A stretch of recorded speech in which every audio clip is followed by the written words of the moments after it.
magacaygu waa Nuur Isaaq Aadan Sagaar oo ka tirsan cutubka ururka lixdamaad ee ilaalada madaxtooyada Jamhuuriyadda Soomaaliya waxaan halkan tababar ku qaatay muddo dhan 3 bilood waxaan ka faa'iiday tababarka waxyaabo badan sida ilaalada madaxtooyada qaabka security-ka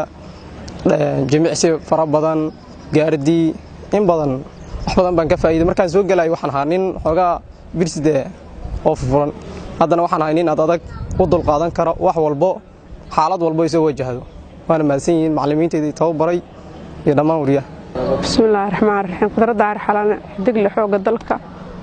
ka tirsan ururka lixdamaad halkan waxaan u joognaa tababar aad iyo aad u muhiimsan oo in badan noo soo socday maantana noo xirmi raba tababarkaas ciidanka qaarkiis tababarro badan bay soo aadeen laakiin tababarkan tababar lala dhigo ma lahayn aad iyo aad buu fiican yahay macallimiinteedana tababartay aad iyo aad bay u mahadsan yihiin taliyayaashayada sidoo kale annaguna waa ku qanacsanahay tababar walba oo la galana kalsooni iyo firfircooni baan ka qaaday waxaad ogtihiin in aan ka shaqaynayno shaqooyin inta badan ka duwan shaqada ciidamada sidee uga duwan tahay inaan isweydiino waxay uga duwan tahay dhammaanteen hal waajib aan nahay hal shaqaan haynaa laakiin waxyaabahan uga duwanaa maxay yihiin waxaan ku dhex jirnaa bulshadii waxaan ka shaqaynaynaa wadooyinkii waxaan ka shaqaynaynaa xaafadihii dhexdooda waxaan ka shaqaynaynaa madaxtooyadii qaranka iyo xarumihii muhiimka ahay ee dawladda saas darteed waxaan noo imaanayaa bulshooyin kala duwan waxaan nala jooga aabbayaashii waxaan nala jooga hooyayaashii waxaan nala jooga carruurtii waxaan nala jooga dhallinyaradii waxaan nala jooga siyaasiyiintii laftirkooda oo kala duwan dhammaan ummaddaasoo dhan marka waxaa la rabaa inaan noqonno dad u leh dulqaad dad u leh fahan ay ku gutaan waajibkooda ayadoo aysan imaan wax qaladaad shaqadoodina ay noqoto sidii looga baahnay oo aysan noqon mid ay ka muuqdaan duduleelo ama habacsanaan saas darteed waxaan rajaynaa insha Allah tacaala in aan noqonno kuwa ku camal fala tababaradii kala duwanaa ee ay qaateen tababar halkan idinkaga bilaabamay dhammaantiin qof kasta ee idin kamida ama waa kii saddexaad ama waa kii afaraad ama waaba kasii badan yahay saas darteed dhammaan waxyaabahaasoo dhan qof walba inay isu geysato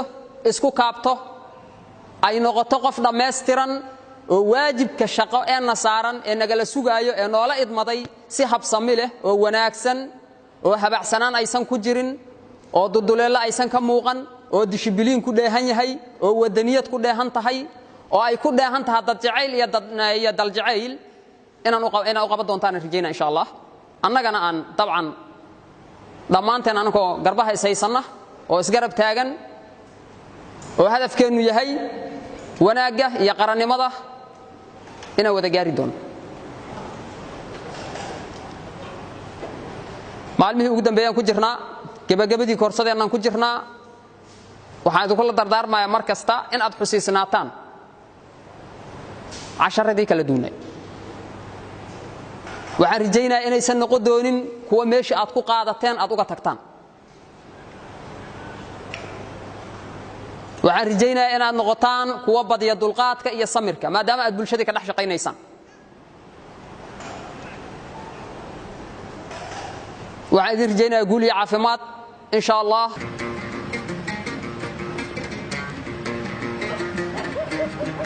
inta uu dhinaceenu dhulka uu ka sabeeyo lagu soo dhici maayo